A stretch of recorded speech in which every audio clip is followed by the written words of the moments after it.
दोस्तों, आज के एजुकेशन मंथन के इस प्रोग्राम में आपका स्वागत है। हम आज बात करने जा रहे हैं एक चेकलिस्ट की जो आपको फॉलो करनी है अपनी असाइनमेंट सबमिट करते समय। वो गोल्डन रूल्स जो आपको ऑब्जर्व करने हैं इग्नू कोर्सेज के असाइनमेंट जमा करते समय।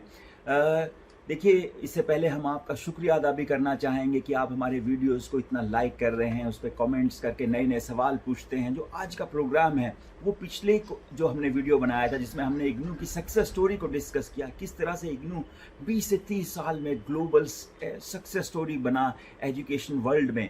तो आपने उसके जो संदर्भ में जो हमसे सवाल पूछे, हमें लगा कि इग्नू असाइनमेंट्स के लिए एक डेडिकेटेड प्रोग्राम होना चाहिए।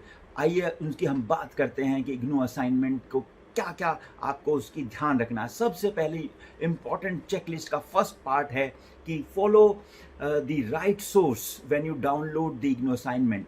आपको इग्नू अपने को हर पेपर के लिए एक असाइनमेंट जमा करवाना है जो आपको डाउनलोड करना है इग्नू की वेबसाइट से। कई बार इग्नू आपको घर पे भी पोस्ट करता है, पर आपको बहुत ईजिली आप अपने इग्नू की वेबसाइट पे जाके जो असाइनमेंट सेक्शन है स्टूडेंट कॉर्नर में, उसमें जाके अपने उसी साल की असाइनमेंट्स को, अपने पुराने साल की असाइनमेंट को डाउनलोड नहीं करना है और उसको डाउनलोड करके आपको उसकी तैयारी करनी है।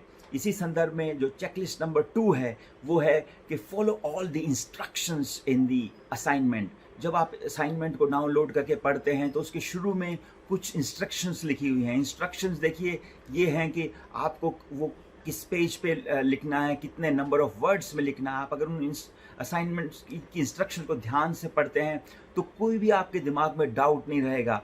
जैसे कि 10 नंबर के सवाल के लिए आपको करीब करीब 300 से 350 वर्ड्स में आंसर लिखने हैं, या 20 नंबर के सवाल के लिए उससे डबल। कई बार तो सिर्फ एक ही क्वेश्चन लिखना होता है और उसको 3 से 4,000 वर्ड्स में उसका आंसर देना पड़ता है। तो यदि आप उन इंस्ट्रक्शंस को ध्यान से पढ़ते हैं तो कोई भी ऐसा डाउट का रीज़न नहीं रहेगा और आपको किसी से इंफॉर्मेशन लेने की ज़रूरत भी नहीं रहेगी। कई बार जब हम दूसरों से बिना पढ़े के इंस्ट्रक्शंस लेते हैं तो बहुत सारे रूमर्स आपको मिलते हैं और आप उनसे मिसगाइड होते हो। थर्ड चेकलिस्ट जो है, don't copy it from anywhere else. जो आपको आंसर्स लिखने हैं, ये गोल्डन रूल नंबर 3 कि जो भी आप आंसर लिखते हैं वो आपको कहीं से कॉपी नहीं करना है, कहीं से बोरो नहीं करना है। देखिए, जो इग्नू का लर्निंग प्रोसेस है वो बाधित होगा अगर आप कहीं से कॉपी करते हैं। ये कंसिस्टेंट और कांस्टेंट लर्निंग के लिए आपको दिया गया है ताकि आप लगातार ज्ञान से जुड़े रहें और लगातार आपको एग्जामिनेशन की तैयारी होता रहे।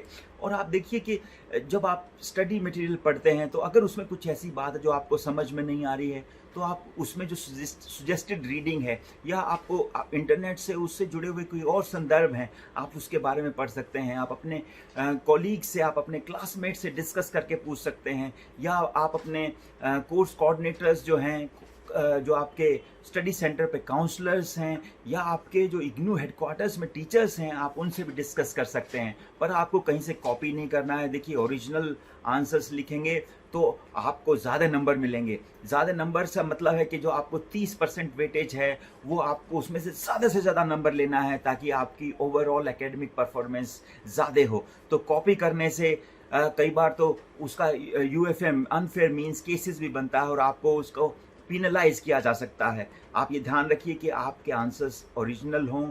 आप जो वर्ड लिमिट फॉलो करते हुए जितना भी आप उसमें अपने इंसाइट्स डालेंगे, रिसर्च इंसाइट्स डालेंगे। देखिए, ये आप अब एक ग्रेजुएशन के स्तर पे आ चुके हैं, अब आपको एक ऑटोनोमस थिंकिंग डेवलप करनी चाहिए। इसी सिलसिले में हम बात करेंगे फोर्थ चेकलिस्ट की, फोर्थ गोल्डन रूल की, जो है कि आपको डेडलाइन फॉलो करना है। आपकी अगर असाइनमेंट लेट हो जाती है तो आपको एग्ज़ाम देने नहीं दिया जाता है। पिछले 3 साल से आप देखिए कि इग्नू ने रूल बनाया है कि अगर आप असाइनमेंट सबमिट नहीं करते हैं तो आपको एग्जामिनेशन में बैठने नहीं दिया जाएगा। तो आपको डेडलाइन का फॉलो करना है और आपको अपनी असाइनमेंट्स को टाइमली जमा करवाना है ताकि आपको एग्ज़ाम में बैठने का मौका मिले। नंबर 5 और जो लास्ट चेकलिस्ट का पार्ट है या गोल्डन रूल है हमसे कहेंगे, वो है कि आपको रिकॉर्ड रखना है। Keep the record. आप जो भी कॉरेस्पॉन्डेंस कर रहे हैं इग्नू से, आप जो भी लेटर भेज रहे हैं, आप असाइनमेंट लिख के आप स्टडी सेंटर पे जमा करवाते हैं बाय हैंड, उसका आपके पास रिकॉर्ड होना ज़रूरी है। आप उसकी फ़ोटोकॉपी रखिए।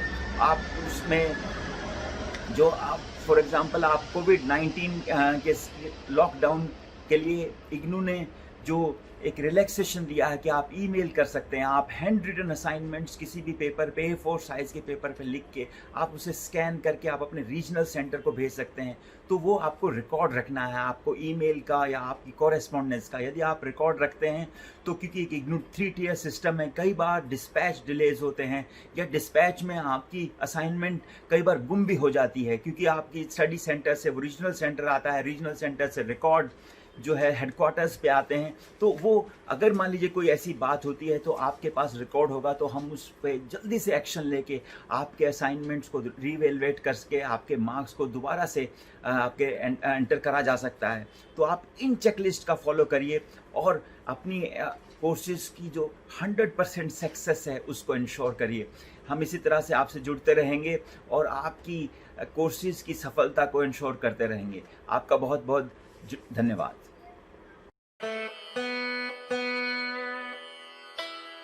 Thank you.